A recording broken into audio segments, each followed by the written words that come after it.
Argentina's 2023 election has rattled the Beijing government. As Argentina's second-largest trading partner, China fears a change in the country's political landscape. But it happened anyway. On November 19, 2023, Argentine economist Javier Milei won the presidential election, heralding a radical change in the country's political landscape, economy, and foreign policy. Milei's diplomatic stance has been pro-US and anti-communist. He has criticized the Chinese Communist regime, stating that he will not cooperate with the Communist Party. He has also indicated that he seeks to strengthen ties with the US. A few months ago, Milei compared the Chinese Communist government to assassins and said the Chinese people had no freedom. He said that due to different ideological grounds, he wouldn't wish to maintain commercial relations with China, and regarded the US and Israel as Argentina's main partners. As for the private sector, Milei believes in leaving it to the private sector to decide whether or not to maintain commercial relations with China. On November 21st, at a press conference in China, a reporter asked Milei's foreign affairs advisor, Diana Mondino, if she would stop cooperating with the CCP regime. What was China's response to this? Based on what I've read, your description of her statement is somewhat different from the interview published on the website. Mondino said in the interview that some in the world misread President-elect's foreign policy. No countries could step out of diplomatic relations and still be able to engage in economic trade and cooperation. It would be a huge foreign policy mistake for Argentina to cut ties with major countries like China or Brazil. China is Argentina's important trading partner. The newly elected Argentine government values its relations with China, especially the business ties between the two countries. The so-called huge mistake mentioned by the spokeswoman for the Chinese Foreign Ministry contained an element of threat. In the context of the CCP culture, for people or countries that have made huge mistakes, this red political party will strike hard and take revenge. The CCP has invested heavily in Argentina. In the event of a major problem, the CCP would not only suffer monetary losses, but also fear that the foreign policy of the party leader would be questioned, and a power struggle may ensue. This should be the biggest worry of the CCP authorities. The bilateral relations between China and Argentina have shown sound momentum of growth. China is Argentina's second-largest trading partner and the largest export market of agricultural products. The economic complementarity between our two countries means there is great potential for cooperation. China stands ready to work with Argentina to keep our relations on a steady course forward. As for what the spokeswoman said about the friendship between the CCP regime and the Argentine government, what it has really brought to Argentina, we will discuss it later. Argentina has maintained close ties with the CCP over recent years. In 2014, China and Argentina announced a comprehensive strategic partnership, which was accompanied by a bilateral currency swap agreement. China-US relations and even China's relations with the West have deteriorated dramatically over the past 5 years. The CCP is in dire need of a national platform that can stand apart from the US-led G7 group. As such, the CCP and Russia are pushing for the expansion of the BRICS group of countries as a way to counter it. At the BRICS summit in August 2023, Argentina was invited as one of the 6 countries to become a new member of the BRICS. Furthermore, by financing a dam in Santa Cruz, Argentina, the country, has authorized the renminbi as one of the country's key denominating, settlement, trading, and reserve currencies. Argentina also has a number of unfinished Belt and Road cooperation projects with China. Milei's tough talk on the CCP stands in stark contrast to outgoing President Fernandez.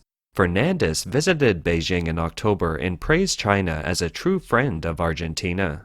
According to an Argentine media outlet, government sources said that during Fernandez's visit, Communist Party officials expressed concern about the possible election of Milei. Milei's foreign affairs advisor, Diana Mondino, also an economist by training, said that Milei's administration would not join the BRICS. Earlier in November, Mondino said that Argentina could do trade with Brazil, but could not make non-transparent deals with the CCP. We won't sign secret contracts. The Argentine government conducted many secret negotiations with the CCP in the last 20 years, she said. It's not normal, and we've already said we won't do it. So far, the official CCP media has blocked Milei's specific comments about the Communist Party and the news that Argentina desires to break off its trade relations with the CCP. One of Milei's major promises was to dollarize the country's currency. Argentina is the second largest economy in South America and one of the world's leading food suppliers, exporting mainly soybeans, corn, wheat, and beef. It has huge reserves of lithium and shale gas. At the beginning of the 20th century, it was one of the richest countries in the world. At the turn of the century, Argentina supplied Europe with meat and grain. The country attracted European immigrants in numbers second only to the US, and its booming economy made Argentina the seventh richest country in the world in 1908. Argentina prospered for a few decades at the beginning of the 20th century. But then, as a result of a socialist taxation scheme, the economy fell into disarray, and nowadays it has to import meat and grains. Several scholars have agreed that the election of Juan Perón in 1946 proved to be a defining moment in Argentine history, as his isolationist policies and aggressive spending led to severe inflation. The end result of Perón's authoritarian policies was that big government, in collusion with large labor unions and big corporations, trampled on the basic needs of the people. In recent years, the country has faced imminent economic collapse, including empty central bank reserves, a drought-induced recession, and a vulnerable $44 billion deal that Argentina had with the International Monetary Fund. Inflation is in the triple digits at over 140%, and growing poverty is fueling domestic political unrest. Argentina is a political bellwether in Latin America. Sergio Massa, the former Minister of Economy, was Milei's opponent in the presidential election. He was a stalwart of the Peronist coalition, which was in power at the time.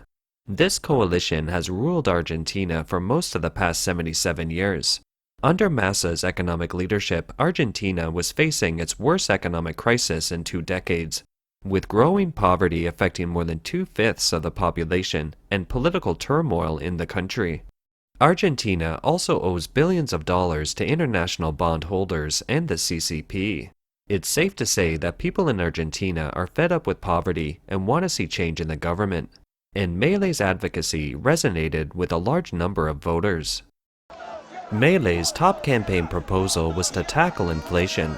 The way to do that was to take the battered national currency, the peso, out of circulation and strip the central bank of its money-printing powers in favor of the US dollar as the national currency. Economists say the uncontrolled printing of money to pay for public spending is one of the factors contributing to the 143% inflation rate. Milei said on the evening of the day he won the general election that closing the central bank is a moral obligation. He vowed again to overhaul Argentina's bloated government, cut spending, and open up the economy. As dollarization of the currency is seen by Milei as a solution to Argentina's economic turmoil, Beijing is about to face another major blow. Over the past few years, socialists have been making electoral gains in Latin America. Bolivia, Brazil, Chile, Colombia, Cuba, Honduras, Mexico, Nicaragua, and Venezuela all have socialist governments.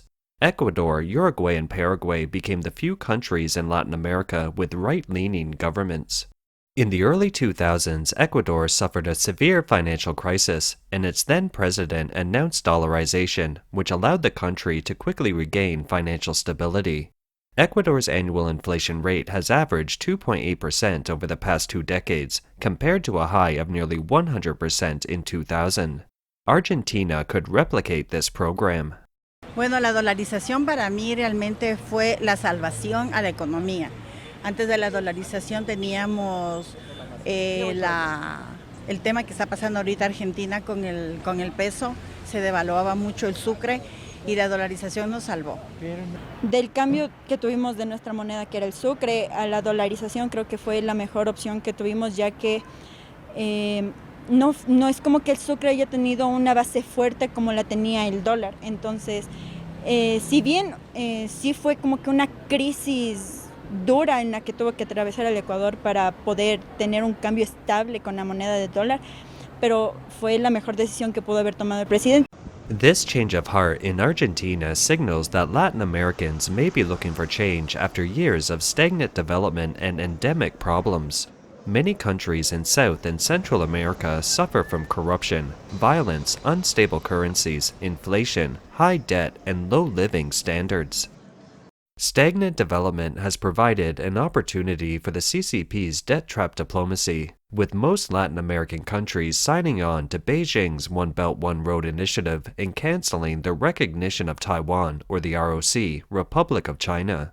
The CCP has become South America's largest trading partner and is also involved in energy and infrastructure projects. In addition to economic contracts, the CCP has strengthened military ties with several Latin American countries by providing scholarships and training to members of the police and military. In 2009, the Argentine government fell into a state of crisis. Inflation soared and billions of dollars in debt were about due. The CCP came to the rescue. It first signed a 10.2 billion currency swap agreement with Argentina, and then promised to invest 10 billion in restoring the railroad system. The helping hand was accompanied by secret negotiations between the two governments. During this period, it was noted that the CCP had established a Chinese space station in the Patagonian region of Argentina. The base was so secretive that Reuters called it a black box.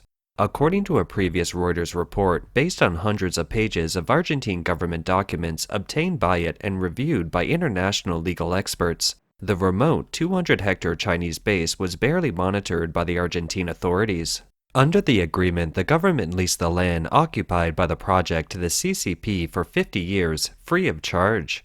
The New York Times previously revealed that negotiations for the project were conducted in secrecy amidst Argentina's desperate need for investment. The space station has a powerful 16-story parabolic antenna. The compound has caused anxiety among local residents, raising suspicions of a hidden agenda. Despite Argentina's investment by the CCP, as mentioned earlier, economic problems still exist. In addition to the distress of an almost worthless currency, to make matters worse, the country's foreign exchange reserves may fall below zero. In other words, it's facing a massive default of debt. Argentina could borrow from the IMF, but attempts to meet IMF standards have led to further depreciation of the Argentine peso and increased inflation. As a result, an IMF bailout is unlikely. These economic problems have led the Argentine people to favor the presidential candidate Milei, whose party, the Liberty Advance Party, has criticized political caste. His party called for the reconstruction of Argentina. At the same time, Milei wants to rid the government of thieves. He also plans to make it easier to own guns, adopt the dollar as the official currency, and reduce government payroll by eliminating the ministries of health, education, and the environment. State-owned enterprises would be closed or privatized. Milei also vowed to cut taxes and begin charging for public services such as the healthcare system. At the same time, he intends to put the country's finances on the right track by instituting an austerity program that is more stringent than International Monetary Fund standards. Today, we turn the page on our history and we return to the path that we should never have lost.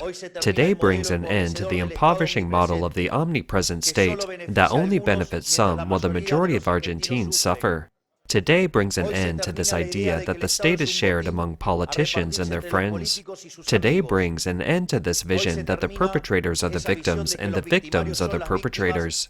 Today we retake the path that made this country great. Today we embrace the ideals of libertarianism, the ideas of Alberti. For Argentines currently mired in triple-digit inflation, Milei's promise to dollarize the Argentine economy is the ultimate solution to its economic turmoil. But gaining the support of Argentina's Congress and implementing the dollarization plan could be challenging. One major obstacle is that Milei will face a divided Congress, with no single party holding a majority of seats in Congress. In addition, dollarization would face legal challenges. There is also a question mark over whether Argentina can find enough money to realize this bold plan given the current economic crisis.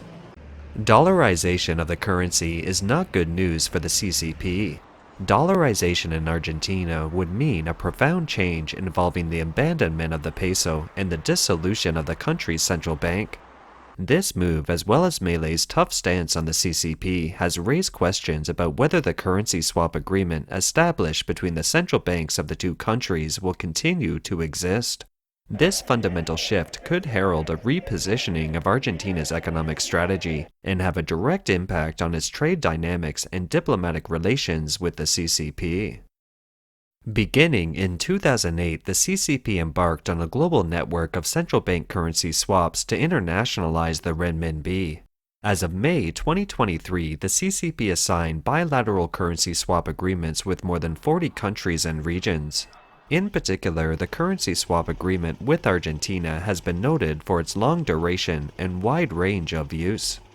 Argentina has authorized the RMB as one of the country's important denomination, settlement, trading, and reserve currencies.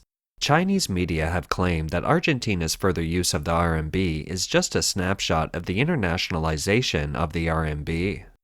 Milei's victory has created a great deal of uncertainty about the CCP's pursuit of this policy in Argentina. Milei will take office in December for a 4-year term.